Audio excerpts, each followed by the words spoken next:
حضرت ابو ہریرہ رضی اللہ تعالیٰ عنہ بیان کرتے ہیں، رسول اللہ صلی اللہ علیہ وسلم نے فرمایا، جب تم میں سے کوئی نماز پڑھے تو وہ اپنے سامنے کوئی چیز رکھ لے، اگر کوئی چیز نہ پائے تو پھر اپنی لاٹھی گاڑ لے، اور اگر اس کے پاس لاٹھی بھی نہ ہو تو پھر ایک لکیر کھینچ لے، پھر اس کے آگے سے جو بھی گزر جائے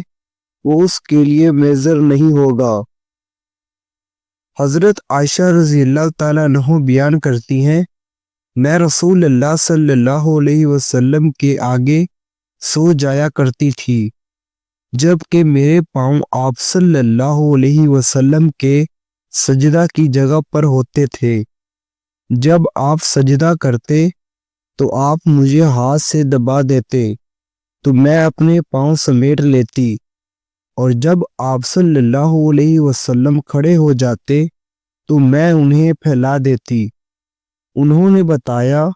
ان دنوں گھروں میں چراغ نہیں ہوا کرتے تھے۔ حضرت عائشہ رضی اللہ تعالیٰ عنہ بیان کرتی ہیں، نبی صلی اللہ علیہ وسلم نماز تہجد پڑھا کرتے تھے، جب کہ میں آپ کے اور قبلہ کے درمیان اس طرح لیٹی ہوتی تھی جس طرح امام کے آگے جنازہ رکھا ہوتا ہے۔